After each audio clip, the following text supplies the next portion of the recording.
Red green online present. আমরা বিজ্ঞ আদালতে সাবমিশন করেছি যে তিনি অপরাধের সাথে কোনোভাবে সংযুক্ত না এবং কোনো প্রাইমা ফেসি কেস এখানে এস্টাবলিশড হয় নাই, কোনো এক্সিকিউটর এখানে শনাক্ত করা হয় নাই, তাদের স্টেটমেন্টে এগুলো উঠে আসে নাই।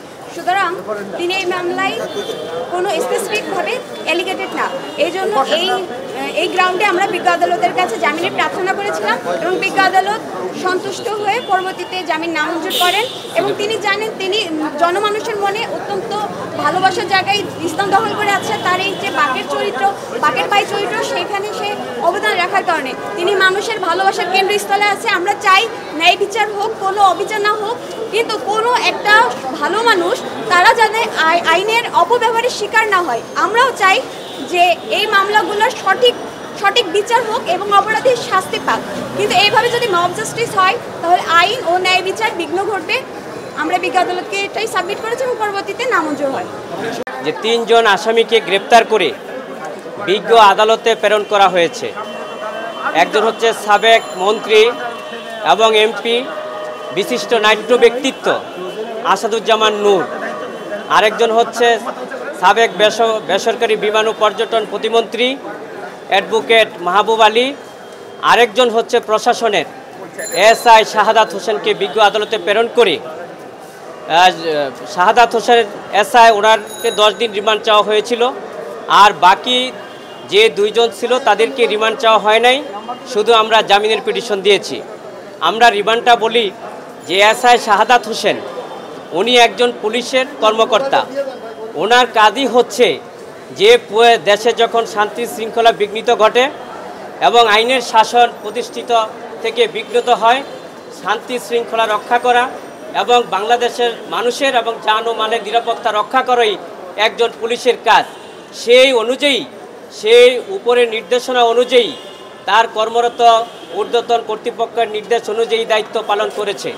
এইখানে সে হত্যার ইন্ধন দিয়েছে বা কোনো কুপরামর্শ দিয়েছে, প্ররোচিত করেছে, এই ধরনের ঘটনায় কোনো সম্পৃক্ত নাই এবং ফরওয়ার্ডিংয়েও সুস্পষ্ট কোনো উল্লেখ নেই। আরেকটু হলে এই মার্ডার মামলায় উনি প্রত্যক্ষ বা পরোক্ষভাবে জড়িত নন। কারণ হচ্ছে উনি রাষ্ট্রের দায়িত্ব পালন করেছেন, রাষ্ট্রের প্রতিনিধি হিসাবে প্রশাসনিক দায়িত্ব হিসাবে উনি পালন করেছেন। আমরা বিজ্ঞ আদালতে সেই সাবমিশনগুলি নিয়েছি এবং বিজ্ঞ আদালতে আমরা রিমান্ড বাতিল চেয়েছিলাম এবং জামিন চেয়েছি। বিজ্ঞ আদালত সন্তুষ্ট হয়ে জামিন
কত নেওয়া লাগে আরে নিতে নিজে